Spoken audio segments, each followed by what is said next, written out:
Oui, Job avait dit cette phrase, il a dit, écoute-moi, du moins le verset 4, 5, le verset 5, il dit, mon oreille avait entendu parler de toi, mais maintenant mon œil t'a vu. Mon oreille avait entendu parler de toi, mais maintenant mon œil t'a vu. Je veux donc dire à quelqu'un, cette confession de Job est la puissance de notre confession de foi. La confession de foi n'est pas une récitation de passages bibliques. La confession de foi, c'est une déclaration, une affirmation de conviction. Et cette conviction, voilà comment est-ce qu'elle se présente. Avant la croix, tu ne pourras jamais confesser ça. Après la croix, pendant la croix, tu peux confesser ça parce que tu as bien compris. Mon oreille avait entendu parler de toi. Le jour où tu acceptais Jésus, on t'a parlé de Jésus. Le jour où tu acceptais Jésus, on t'a parlé de Jésus. Donc tu as entendu parler. Mais quand tu prendras ta croix, ou pour ceux qui sont déjà en train de porter leur croix, et quand tu garderas ta croix sans la rejeter, bien-aimé, tu vas donc voir avec ton œil ce que veut dire j'aime Jésus. Ce que veut dire j'aime Jésus. Ce que veut dire j'aime Jésus. Il y a tellement de choses qui nous ramènent à cette réalité. En face d'un péché que tu résistes, à cause de Jésus, tu arriveras là. Ton œil va voir Jésus. Dans le donner, quand tu donneras ton superflu, tu ne pourras jamais voir Jésus. C'est-à-dire voir que c'est vraiment la vérité. Mais quand tu vas donner qui ressemble à un sacrifice, bien aimé, tu vas arriver à là, ton œil va voir Jésus. Jésus sur la croix a dit, Père, pourquoi m'as-tu abandonné? Bien aimé, la croix n'est pas une imagination, ce n'est pas une vue d'esprit, ce n'est pas une confession pour dire je suis mort avec Christ, je suis ressuscité avec Christ. Le jour du baptême d'eau, ce qu'on dit là, c'est une confession. Je le répète, le jour du baptême d'eau, la manière dont l'homme de Dieu baptise la personne en disant tu es mort avec Christ, tu es ressuscité avec Christ, c'est une confession. Ce que tu as vécu dans l'eau là, tu vas vivre ça en direct avec l'Esprit de Dieu. Car le Saint-Esprit est le Seigneur et il te conduira, te mènera où tu ne voudras pas. Jean 21, le verset 18 à 19. Bien-aimés dans le Seigneur, arrêtez d'être superficiel. Rentrez en profondeur. Et même si ça ressemble aux ténèbres, même si ça ressemble aux douleurs, entrez avec le Seigneur. Partez avec lui dans cette profondeur. Alors, vous comprendrez. Car Daniel 12, verset 10, sépare les uns des autres. Tous sont sanctifiés, tous sont purifiés, tous sont lavés, tous sont blanchis, mais parmi ceux qui sont lavés, parmi ceux qui sont blanchis, parmi ceux qui sont purifiés, il y en a qui sont méchants et ils ne comprendront pas, et il y en a qui sont intelligents et ils comprendront. C'est à vous de choisir. Sur l'autel de Noé, Dieu a regardé et il a vu quoi? Des animaux impurs dans l'arche, des animaux purs dans l'arche, et Noé a pris parmi les animaux purs, il en a offert. Bien-aimé, Dieu qui a approuvé l'offrande de Noé, ce n'est pas parce que c'est l'offrande, mais Noé a parlé sans même le savoir. Noé a dit, c'est vrai tu nous as sauvés, mais nous sommes tous méchants. Mais il y a une chose que tu dois comprendre, c'est que parmi nous, ceux qui choisiront d'être justes, comme moi, qui ai refusé de vivre comme les gens de mon temps, et ai méprisé cela, tu es venu vers moi, et ainsi de même dans la nature des hommes, il y aura des gens qui vont mépriser l'injustice, qui vont mépriser le mal, et qui vont commencer à rechercher le bien. C'est vrai, n'étant pas encore nés de nouveau, ils ne sont pas déclarés justes à cause de la chair, mais à tes yeux, ils te plaisent. Et donc, pour eux, tu leur permettras de pouvoir sortir. C'est pourquoi le cri du pécheur te plaît beaucoup quand il dit « Sauve-moi Seigneur ». Il est en train de dire quoi? Qu'il ne veut plus demeurer dans le péché. Et alors, ce Noé va choisir des animaux purs et va mettre sur l'autel, qui représente donc toutes les personnes qui, ayant déjà été déclarées par rapport à la nouvelle naissance en Christ, juste, simplement sans œuvre, tu es juste. Tu n'as même pas encore pratiqué la parole de Dieu en termes de manifester l'amour. Tu as simplement accepté Jésus, c'est aussi pratiquer la parole de Dieu. Mais c'est la parole de Dieu du départ. Au commencement était la parole. Tu as accepté Jésus au commencement. Tu n'as pas encore pratiqué. Tu as reçu le Saint-Esprit. La parole est avec toi.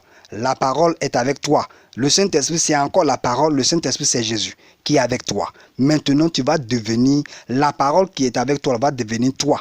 La parole qui est avec toi va devenir toi. C'est toi qui es devenu enfant de Dieu. Donc Dieu, tu es devenu enfant de Dieu. Donc Dieu, la parole au commencement, Jésus t'a été annoncé. Tu l'as accepté sans avoir produit d'œuvre, sans avoir marché, sans rien faire encore. Et le Saint-Esprit t'a été donné par la réception du Saint-Esprit. Tu as été révélé comme étant Fils de Dieu, comme étant appartenant en Christ.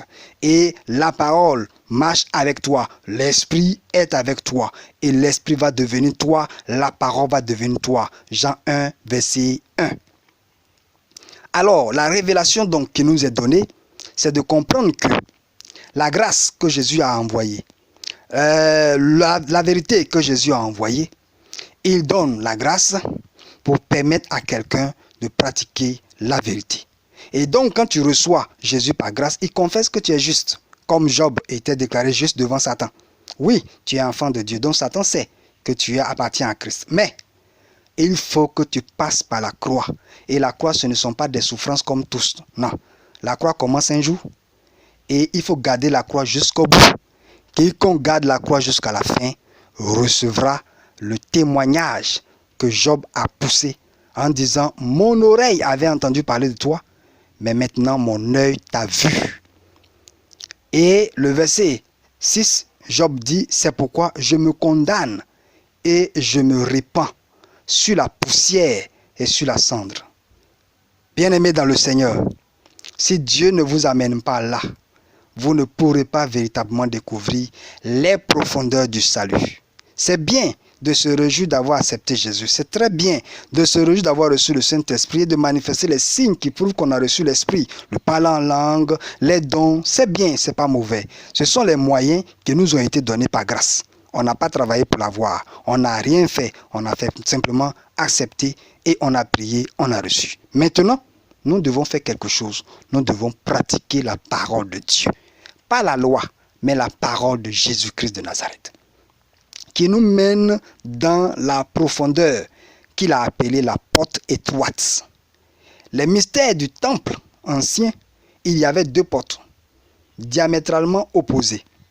L'un se trouve d'un côté et l'autre de l'autre. Quand tu viens de l'extérieur, que tu rentres dans le temple, tu as l'impression que tu as avancé. Et c'est ce que nous avons tous fait en acceptant Jésus. Tu traverses la porte du tabernacle et tu te retrouves dans le lieu saint. Tous ceux qui sont dans ce lieu saint, on les appelle tous des saints.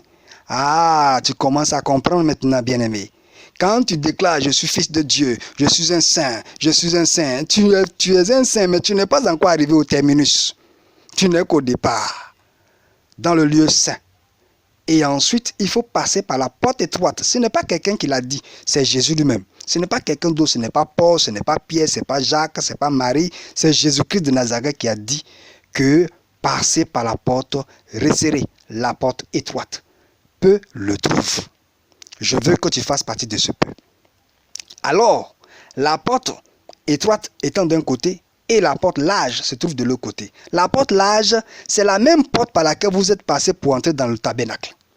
Vous passez par un rideau bleu, vous vous retrouvez dans le lieu saint. Vous êtes parti par l'avant. Et alors, le rideau par laquelle vous êtes passé, la porte en arrière que vous avez dépassée, c'est la porte large. Ah, tu commences à comprendre maintenant. La porte large. Tu sais d'où tu es quitté pour arriver là, dans ce lieu saint. Et donc, si tu veux emprunter la porte large, tu fais quoi? Tu retournes par là où tu es sorti. Tu as vu, non, tu as accepté Jésus. Tu as vu, non, tu as commencé à marcher avec le Seigneur. Tu as vu, non, tu as accepté le Seigneur. Et puis, tu vois, les tentations viennent. Tu as cru que tout était fini. Tu as vu, non, les épreuves viennent. Tu as vu, non, tout ça. Et puis, tu commences à abandonner. Tu commences à devenir un peu charnel. Mais tu confesses toujours que tu n'as pas abandonné Jésus. Tu commences à t'attacher un peu à un péché ici et là. Mais tu confesses toujours que tu n'as pas abandonné Jésus, tu vois, non? Et Jésus t'avertit par son esprit. Si tu continues, tu vas te sécher. Tu vas te sécher. Tu vas connaître ce qu'on appelle la mort spirituelle. Mais tous ceux qui meurent spirituellement finissent par sortir par ce portail. Cette porte large n'est rien d'autre que la même porte par laquelle vous êtes passé. C'est pourquoi Jésus a dit en parabole en disant que celui qui met sa main à la charrue, qui regarde en arrière, n'est pas digne de lui. Amen. Je crois que vous avez compris. La porte étroite, elle est tout à fait devant. Quand vous êtes rentré, vous avez une porte devant vous, un rideau. Sur ce rideau est écrit, dessiné les deux chérubins Et vous voyez très bien que ces deux chérubins se trouvent dans le jardin d'Éden. Ils sont réels dans le jardin d'Éden. Mais là, ils sont une représentation. Alors, devant se trouve cette porte, sur cette porte se trouvent les chérubins. Dans les faits physiques, Genèse 3, le verset, Genèse le chapitre, Genèse 3, le verset 24, nous dit que les chérubins se pointent devant l'entrée du jardin d'Éden et ils agitent des épées flamboyantes. Et leur épée flamboyante fait retourner tout reflet et empêchant donc toute réflexion, toute pensée de pénétrer ces lieux. Tous les humains ont la possibilité d'y aller. Sans ces deux chérubins, il y a longtemps que toi et moi, on est déjà rentrés au jardin d'Éden. Mais à cause de leur positionnement et leur activité, personne, tous les humains vont jusqu'à ce portail à leur épée flamboyante et retournent en arrière.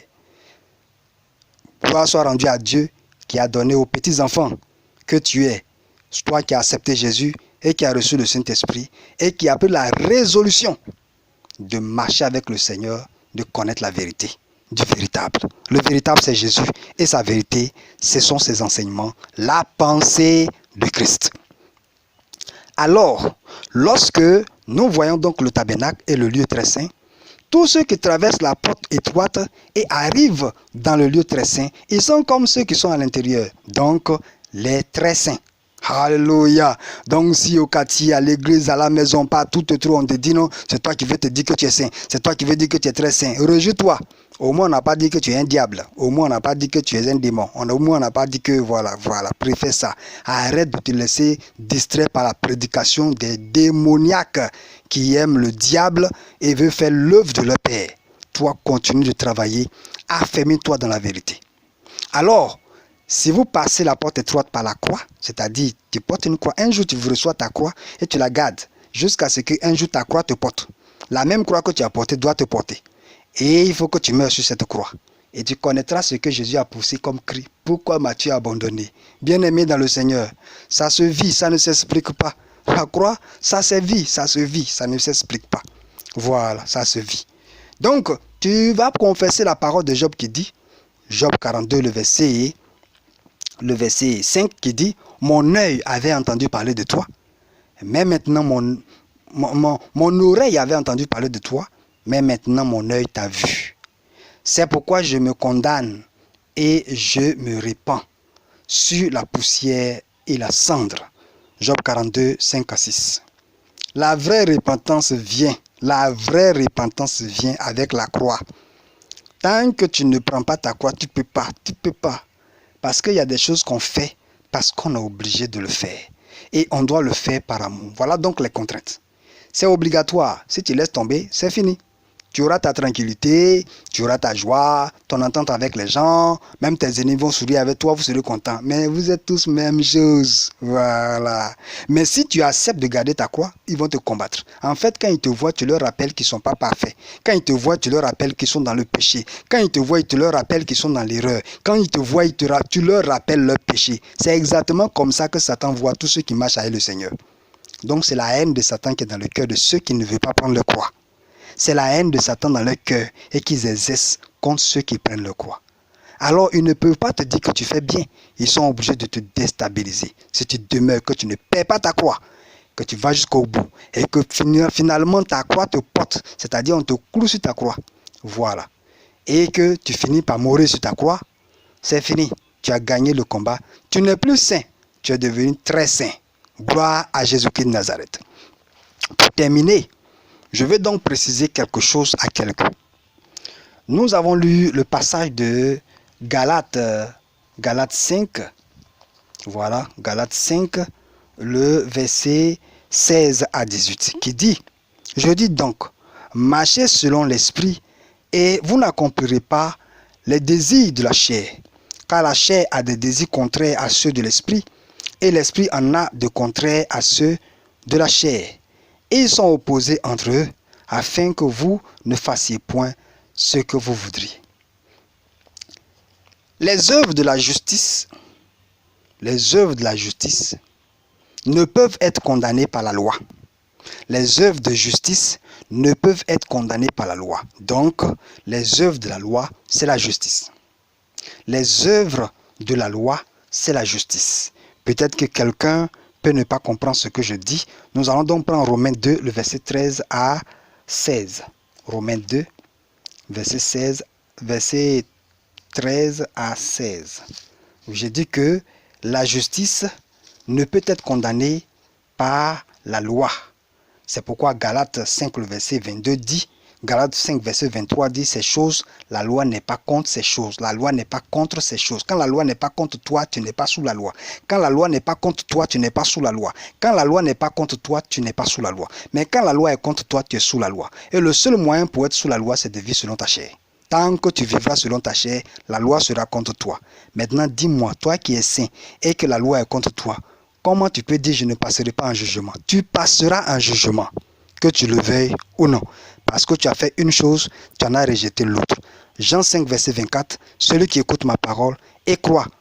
Tu as cru, mais tu refuses d'écouter la parole de Jésus. Tu as cru, mais tu refuses d'écouter la parole de Jésus. C'est pourquoi tu passeras un jugement. Je t'exhorte donc à renoncer à toi-même, le commencement de la croix. Luc 9, verset 22. Je t'exhorte à renoncer à toi-même. Tu n'as pas le choix. Parce que tu acceptes Jésus, parce que tu ne veux pas aller en enfer, c'est pourquoi tu acceptes Jésus. Tu as déjà fait un choix. Tu veux obéir. Tu ne veux pas être rebelle. C'est pourquoi tu as accepté Jésus. Sinon, quand on veut être rebelle, on n'accepte pas Jésus. Et on vit dans l'inconscience totale, sans règles ni loi. Parce qu'on sait très bien que l'enfer nous attend et on veut bien y aller, sans qu'il y ait embouteillage ni trouble à notre conscience. Romains 2, le verset 13 à 16 dit, Romains 2, le verset 13 à 16. Je lis, je ne veux pas, Romains 1, que je vais me prendre, Romains 2, ce ne sont pas en effet ceux qui écoutent la loi qui sont justes devant Dieu, mais ce sont ceux qui la mettent en pratique qui seront justifiés. Quand les païens qui n'ont point la loi font naturellement ce que prescrit la loi, et ils sont eux qui n'ont point la loi, une loi pour eux-mêmes. Ils montrent que l'œuvre de la loi est écrite dans leur cœur, leur conscience en rendant témoignage et leur pensée s'accusant et se défendant tour à tour. C'est ce qui paraîtra au jour où, selon mon évangile, Dieu jugera par Jésus-Christ les actions secrètes des hommes. Donc, ce ne sont pas en effet ceux qui écoutent la loi qui sont justes devant Dieu, mais ce sont ceux qui la mettent en pratique qui seront justifiés. Si écouter la loi ne rend pas juste, mais pratiquer la loi qui rend juste, alors écouter Jésus sans pratiquer ce que Jésus dit ne te rendra pas juste. Bien-aimé, tu es juste parce que tu as cru, mais cette justice fait de toi un saint. Eh oui, quoi que ce soit mieux que la naissance d'une femme, mais tu n'es pas au terminus. Je répète, tu n'es pas au terminus. Et ça fait combien d'années que tu attends dans cet arrêt du péché et tu refuses d'aller de l'avant? Tu crois que la maturité va tomber sur toi un matin, tu vas devenir mature adulte? Ça n'arrivera pas comme ça. Ça n'arrivera pas comme ça. Tu es malade spirituellement. C'est pour cela que tu demeures enfant. Il faut que tu cherches ta guérison pour devenir adulte, afin que ton développement, ta croissance en Christ accélère et prenne son rythme normal qu'elle devait prendre depuis longtemps. Donc, devant la loi, ceux qui la pratiquent, c'est eux qui deviennent justes, c'est eux qui sont justifiés. Justifiés, déclarés justes. Ok. Donc, devant la grâce et la vérité, c'est ceux qui pratiquent la vérité. Ce sont eux qui seront déclarés justes. Tu reçois la grâce, tu es sanctifié, purifié, blanchi, sauvé, rédemption, sauvé.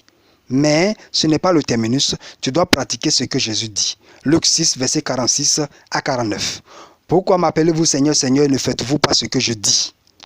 Si donc un pasteur, si donc un prophète, si donc un apôtre, si donc un évangéliste, si donc un docteur, si un ministre de l'évangile vous dit de ne pas pratiquer ce que Jésus dit, parce que vous allez recevoir ça comme de l'eau qui coule du ciel, qui descend sur vous, et un matin vous vous levez, vous commencez à pratiquer la parole de Dieu, sans même avoir de douleur, sans avoir de peine, sans rien, cette prédication, jetez-la dehors. Cet homme veut vous conduire au jugement comme lui. Bien-aimés dans le Seigneur, nous avons cette vérité. Paul dit que dans la conscience de ceux qui n'ont pas la loi, se trouvent quoi? Les œuvres de la loi. Pas la loi, mais les œuvres de la loi. Pas la loi, mais les œuvres de la loi. Les œuvres de la loi sont dans leur conscience. Faire le bien est dans leur conscience. Faire le bien est dans leur conscience. Le juste, la justice est dans leur conscience. Les œuvres là sont dans leur conscience. Ces œuvres ne sont pas condamnables ni blâmables par la loi. La loi que le législateur que Dieu est, cette loi que le législateur a votée, cette loi ne peut pas condamner les œuvres de la loi qui sont dans leur conscience. Et comme ils marchent en contradiction avec la loi, en contradiction avec les œuvres de la loi qui sont dans leur conscience, leur pensée s'accuse. C'est-à-dire, tu fais mal, tu fais mal, tu fais mal, tu fais mal, tu fais mal, tu fais mal, tu fais mal. Avant même que Satan ne vienne profiter de l'occasion, leur propre conscience s'accuse. Dieu va juger les pensées secrètes des hommes, comme pour dire à quelqu'un, écouter la parole de Jésus, ce n'est pas s'asseoir pour entendre le bruit d'une prédication. Ce n'est pas s'asseoir pour entendre le son d'une prédication, mais c'est de faire une chose. Écouter, c'est-à-dire entendre, donc comprendre et prendre l'engagement d'obéir, selon la direction engagée par la prédication. C'est pour cela que si la prédication ne présente pas Jésus et ne présente pas ce que Jésus donne, que tu dois manger, et manger ici c'est pratiquer, manger ici c'est pratiquer. Donc ce n'est pas un bébé qui va rester dans une position et qui va croire que ça va tomber dans sa bouche et il va marcher. Non, il y a des choses qui te sont données, mais c'est bon pour ta nourriture. Si Dieu décide de te donner autre chose, il faut que tu passes à autre chose. Arrête de commencer à prendre la parole pour vérité lorsqu'elle t'encense, lorsqu'elle conforte ta vie dans ton péché. Le péché est là, est ce que j'appelle le désordre. Le péché, c'est le désordre. Le péché, c'est le désordre. Renonce donc au péché et tu seras heureux. Et tu seras heureuse. Bien-aimés, donc, revenons à notre passage. Nous voyons donc que la loi et ses œuvres. La loi, c'est donc la destruction des choses que Dieu n'aime pas. Je répète, la loi, c'est la destruction des choses que Dieu n'aime pas. Dieu a dit à Adam en Genèse 1, Genèse 1 que je vais prendre, voilà, pour être plus proche. Voilà. Genèse 2, voilà. Genèse 2, le verset 16 à 17. L'Éternel Dieu donna cet ordre à l'homme.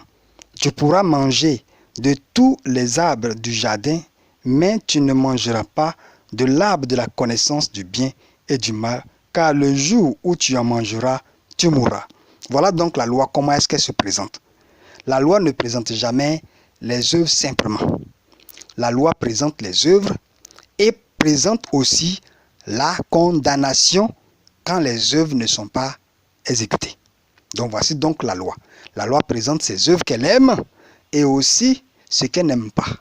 Donc la connaissance du bien et du mal, au lieu de rassurer celui qui vient de découvrir, il provoque plutôt l'inquiétude à cause de ce qu'il sait désormais ce qui est bon et il sait ce qui n'est pas bon, mais il n'arrive pas à faire ce qui est bon parce qu'il y a un antécédent, c'est qu'en Adam, il a été vaincu, c'est-à-dire cette chair a été vaincue. Donc, c'est par son esprit qui est un souffle de Dieu qui n'est pas poussière, le souffle de l'homme n'est pas poussière, c'est par son esprit que Dieu donc cherche à le repositionner par le Saint-Esprit. Donc, vivre par l'Esprit, vivre par notre esprit en obéissance à l'Esprit de Dieu, voici le travail de la grâce et de la vérité. Je répète, vivre par notre esprit en obéissance à l'Esprit de Dieu, voici le travail de la grâce et de la vérité que Jésus nous a envoyé. Alors, quand Moïse arrive en tant que médiateur, Moïse n'est pas législateur, Moïse est médiateur, c'est-à-dire des gens ont péché et donc on envoie une médiation pour mettre une entente entre eux. Voilà, Moïse arrive avec des interdits. Et ces interdits sont les interdits de la loi. Dieu a donc rassemblé tout ce qui a été avant Moïse, avant Noé, avant eux, il a tout rassemblé. Il en a fait un livre de la loi pour eux, pour Israël. Pourquoi? Parce qu'il avait le programme d'orienter toutes choses et de préparer toutes choses pour les choses véritables. Donc tout ce que la loi a décrit, tout ce que la loi a présenté, c'est l'exécution des choses véritables en Christ que la loi a décrit selon la chair. C'est pour cela qu'ils reçoivent tout selon la chair. Par exemple, l'animal meurt à la place du pécheur et Christ est mort à la place du pécheur. La différence est faite. Maintenant, nous, quand nous prenons notre croix, nous ne mourrons pas pour nos péchés parce que nous sommes déjà déclarés justes en ayant cru en Jésus-Christ. Mais quand nous mourons sur notre croix, nous mourrons par amour pour notre Maître, Jésus-Christ de Nazareth. Celui que nous disons aimer, nous devons aussi accepter de mourir pour lui. Croyez-moi, quand vous allez commencer à entrer dans ce principe, vous allez voir beaucoup de choses dans lesquelles l'homme meurt pour Jésus. Vous allez voir beaucoup de choses. Et ces choses-là, tu finis par te dire, mais non, mais je ne vis plus. À cause de quoi je ne vis plus? Donc comme ça, je ne vis plus. Donc moi, je ne peux même plus me réjouir. Bien-aimé, ne rejette pas ta croix. Alléluia. Donc, Galates nous dit donc, notre verset de base, Galates nous dit, je dis donc, marchez selon l'esprit et vous n'accomplirez pas les désirs de la chair. Jésus a accompli la loi. Jésus a accompli la loi parce que la loi désire la mort du pécheur. Jésus est devenu péché sous la loi parce que ce qui est sous la loi est contre. La loi est contre la chair de Jésus. Je répète, la loi est contre la chair de Jésus. Je répète, la loi est contre la chair de Jésus. C'est pour cela que la phrase de Paul n'est pas condamnable quand il dit « Jésus est né sous la loi ». Maintenant, né sous la loi, il va devenir péché en acceptant de porter les péchés d'une multitude. Là maintenant, il devient la cible de la loi parce que voilà ce que la loi veut, il faut qu'il meure. Pourquoi il s'est chargé du péché? Pourquoi est-ce qu'il a porté la condamnation? Pourquoi? Donc il faut qu'il meure. Alors en mourant, il a accompli ce que la loi veut. Et comme il n'avait point péché en toutes ces choses par lesquelles il souffrait, alors la loi ne pouvait plus être contre lui après sa mort. C'est pour cela que celui qui meurt selon la croix, celui qui meurt selon la croix, Jean 21, le verset 18 à 19, celui qui meurt selon la croix, cette personne, conduite par l'Esprit de Dieu, ne sera plus menacée par la loi. S'il y a la malédiction, c'est parce qu'il y a la chair. Tant que votre chair sera votre conducteur, croyez-moi, vous pouvez dire toutes les phrases que vous voulez. Vous pouvez vous consoler comme vous voulez, chercher les hommes de Dieu que vous voulez pour vous consoler. Vous êtes sous la loi. Parce que vous êtes conduit par votre chair. Si je vous disais de faire quelque chose, vous allez vous appuyer sur quoi pour faire? Si Dieu vous demande de faire quelque chose, vous allez vous appuyer sur quoi pour faire? Votre chair, en regardant, comme quelqu'un dirait, nonobstant, voilà, par rapport à ce que nous avons appris, ce que tout le monde fait, l'appui sur la chair avant de pouvoir obéir. Votre obéissance est charnelle. Mais si vous appuyez sur l'Esprit de Dieu par votre esprit commence avec votre réflexion. En recherchant la pensée de Christ, alors vous allez pouvoir obéir à l'Esprit de Dieu, donc à Dieu. Alors, vous ne serez pas condamnable, vous ne serez pas sous la loi.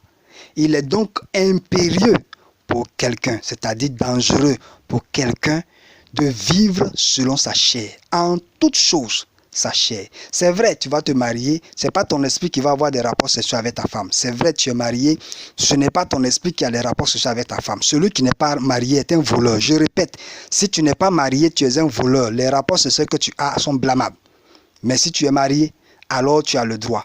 Mais c'est ton corps qui a ces rapports sexuels et ces rapports sexuels n'appartiennent pas à la vie nouvelle en Christ. Elles appartiennent à l'ancienne vie. C'est pour cela que l'enfant qui naîtra de ta femme par toi est un pécheur. Il est sous la loi. Bien-aimés dans le Seigneur, faites donc attention à la manière dont vous réfléchissez, à la manière dont vous vous approchez de l'Écriture, à la manière dont vous obéissez aux instructions de Jésus-Christ de Nazareth. Votre obéissance ne doit pas être une règle humaine, une règle de votre tradition, une règle de votre famille, une règle de votre ethnie, une règle de votre pays, une règle de votre race, une règle de votre chair. Vous devez prendre la règle de Dieu que Jésus-Christ nous a donnée dans Jean 15, le verset 12, son amour. Celui qui aime fait quoi? Se sacrifie. C'est le principe. Crois-moi, ce n'est pas facile, mais c'est la seule parole que Jésus nous a donnée. Si tu veux y arriver, la grâce, l'Esprit t'a été donné, tu as déjà cru. Toi qui as déjà cru, toi qui n'as pas encore cru, je te demande de faire une chose, d'accepter Jésus, de recevoir le Saint-Esprit et alors de t'armer. Ton esprit doit être armé de courage, comme Dieu a dit à Jérémie. Ton front, je veux le rendre dur. Il faut que ton front soit rendu dur par rapport au péché. Ton front doit être rendu dur par rapport au concept que tu as déjà ramassé dans le monde. Il y a beaucoup de mots aujourd'hui qu'on ne peut plus employer parce que quand on était dans le monde, on les a déformés, on en a fait des pensées de péché. Aujourd'hui, quand ces pensées reviennent dans notre tête, on a tous les problèmes parce que nous avons déformé les choses. Bien-aimé, conception nouvelle. Ton esprit doit être durci pour la vérité, non pas durci contre Jésus. Parce que si ta pensée est durcie contre la parole de Jésus, tu es incrédule et tu es endurci. Tu cours le risque de tomber sous le règne de l'esprit de l'assoupissement. Crois-moi, les dégâts que l'esprit de l'assoupissement cause, la finalité, je te donne, ton dos sera courbé devant ton ennemi. Je répète, ton dos sera courbé devant ton ennemi tant que l'esprit d'assoupissement sera sur toi. Alors, l'incrédulité est la porte ouverte à l'esprit d'assoupissement. Si donc vous acceptez de croire en Jésus-Christ et de vous disposer par l'Esprit de Dieu pour vous embrasser les choses véritables par la grâce que Jésus donne, c'est-à-dire il vous rend capable de devenir héritier, c'est-à-dire de pouvoir hériter les choses qui appartiennent aux saints, des choses qui appartiennent aux justes, et de pouvoir enfin prendre votre croix et suivre le Saint-Esprit là où vous ne voulez pas partir. Si vous tenez pour aller là où vous ne voulez pas partir, vous arriverez à devenir quelqu'un que la loi n'est pas contre lui. C'est pour cela que le jour où vous quitterez cette terre, vous ne passerez jamais, jamais, jamais un pas contre lui. C'est pour cela que le jour où vous quitterez cette terre, vous ne passerez jamais, jamais, jamais un jugement.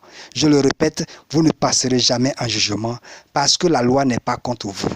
Lisez donc Galates 5, le verset 22, et vous allez voir donc les choses contre lesquelles la loi n'est pas contre. Si vous êtes difficile de pouvoir porter ce fruit en question et manifester ces choses, sachez que vous êtes charnel. Et donc, vous devez donc prier comme Job l'a fait. Je me condamne moi-même et je me répands. Si quelqu'un vous dit toujours demande pardon à Dieu, toujours demande pardon à Dieu, toujours demande pardon à Dieu, ils n'ont pas de problème. Ils n'ont pas de problème. Vous en avez. Voilà, vous êtes malade, vous avez besoin de guérison. Voilà, vous devez vous condamner, pas à mort, mais reconnaître que vous avez tort, c'est ça se condamner. Reconnaître que vous avez tort, c'est ça se condamner. Et ensuite passer à la repentance.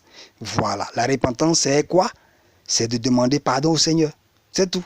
La repentance, on ne fera pas autre chose que demander pardon au Seigneur. Celui qui prend la cendre, celui qui jeûne, celui qui se répand, c'est celui qui demande pardon d'abord avant l'abandon. Voilà, l'abandon peut venir après. Il y a des choses que nous avons demandé pardon que nous n'avons plus fait. Mais par contre, il y a des choses pour lesquelles nous avons besoin de démontrer notre repentance. C'est-à-dire de pouvoir refuser de les faire à nouveau. Voilà, et vous les connaissez. Que ce soit les péchés sexuels, que ce soit les péchés en pensée, que ce soit les péchés des actes, vous êtes confronté à des choses que vous devez arrêter de faire. Quand vous n'y arrivez pas, sachez que vous êtes dans une vase de terre. Votre chair est une vase de terre et cette chair est encore sous la loi. Donc, elle vous entraînera toujours sous la loi. C'est à vous de dire non, je ne suis pas obligé de faire ça. Je ne suis pas obligé de faire ça. Et j'ai reçu la capacité de Dieu. La divine puissance nous a donné tout ce qui contribue à la vie, à la piété. 2 Pierre 1, le verset 3. Voilà.